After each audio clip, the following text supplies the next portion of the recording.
पंढरपूर शहरातील दिनांक 22 जानेवारी 2024 रोजी अयोध्या येथे राम मंदिरामध्ये श्री रामलल्लांच्या मूर्तीची प्राणप्रतिष्ठा होत असल्याने त्यासाठी देशभर घरोघरी अक्षदा वितरणाचे कार्य चालू आहे।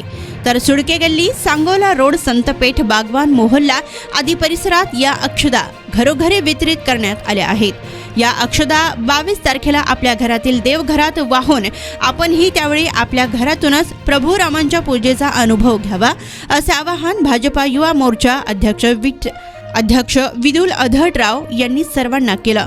यावेळी भाजपा युवा मोर्चा अध्यक्ष विदुल अधटराव, आदम बागवान, प्रशांत धुमाळ, प्रणव नाझरकर, अमित गोसावी, अमर गायकवाड, सतीश सासवडकर, अविनाश जक्कल, ऋतुराज रोपाळकर, करण लकेरी, रोहन ओतारी, मयूर गोसावी, आदित्य भोसले, आकाश पोळ, सुहास वाघमारे, इस्माईल बागवान, इंद्रजित वाघमारे तसेच संतपेठ, बागवान मोहल्ला आणि सांगोला रोड येथील भाजप युवा मोर्चा व सन्मित्र ग्रुपचे असंख्य कार्यकर्ते आणि रामभक्त यावेळी उपस्थित होते।